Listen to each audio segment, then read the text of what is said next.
So you may know this image that OnePlus released on their Twitter a few days ago, and they got a lot of negative backlash for the design, so why would they release it beforehand? Hey, I'm Brian with EBO Gadgets, and this is why this might actually not be the actual design of the OnePlus 5.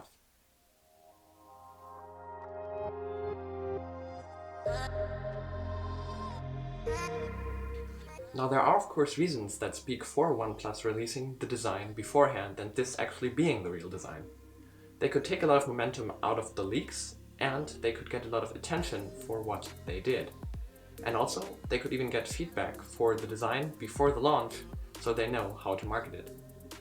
And the Oppo R11 looks really similar to the leaked design, or by now released design, of the OnePlus 5. And OnePlus is really closely related to Oppo, so it would make sense if this design was the real one. But that being said, from the OnePlus 1 and the Find 7, OnePlus has moved on quite a bit, and the OnePlus 3 arguably didn't look that alike anymore, so this would be a real backstep. But despite these reasons, there are also some that speak against OnePlus releasing this design beforehand. I mean, why would they release it beforehand to take away the surprise from the event? By that point, why hold the event anyway? And also, a lot of people hate the design.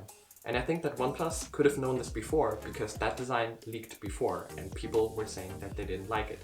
So it wouldn't really make a lot of sense for OnePlus as an enthusiast company to release a design that people don't like, and especially one that copies another phone. That is just not OnePlus's strategy, I don't think. The OnePlus 5 looks so much like an iPhone 7, almost comically so, that OnePlus as an enthusiast company that knows that their people are not going to support this is basically not going to do this. And that's one thing more that points to this being a troll. So for all of you people that are really upset about the design of the OnePlus 5, just bear in mind that it could actually be a troll and the whole phone might look completely different. So all of this makes no sense from a company or marketing perspective. But you know what would make sense? This actually being not the real thing. If this wasn't the real design, OnePlus could still get all of the attention for releasing an image beforehand, and also take the momentum out of the leaks. But they would also create a lot of surprise in a really great marketing move if the event comes around and the phone looks completely different. This is a very unusual move by OnePlus, and because of this it could actually be more unusual than we might think. Now of course, there were a lot of leaks before that confirmed this design, but they could also be planted by OnePlus. And that would also explain why we got so many conflicting leaks, because all of them were actually by OnePlus, but some resemble the real phone and some don't. Now of course I know that this kind of sounds like a conspiracy theory at this point, but just think about it, it kind of makes sense. So this is why the OnePlus 5 could not actually look like this, and why OnePlus could and should be trolling us. I think that Carl Pei in his newest tweet might actually have hinted at this.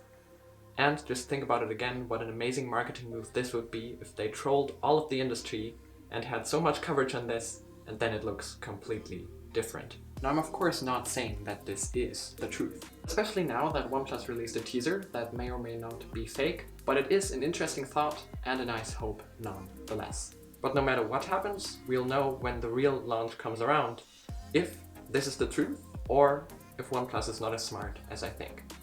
But what do you think of the design that OnePlus showed us? Do you like it or do you not like it? And do you agree with what I said or not? Let me know down in the comments below or tweet it at me. And as always, if you liked this video, press the according button down under it and get subscribed to the channel for more content like this delivered straight to you.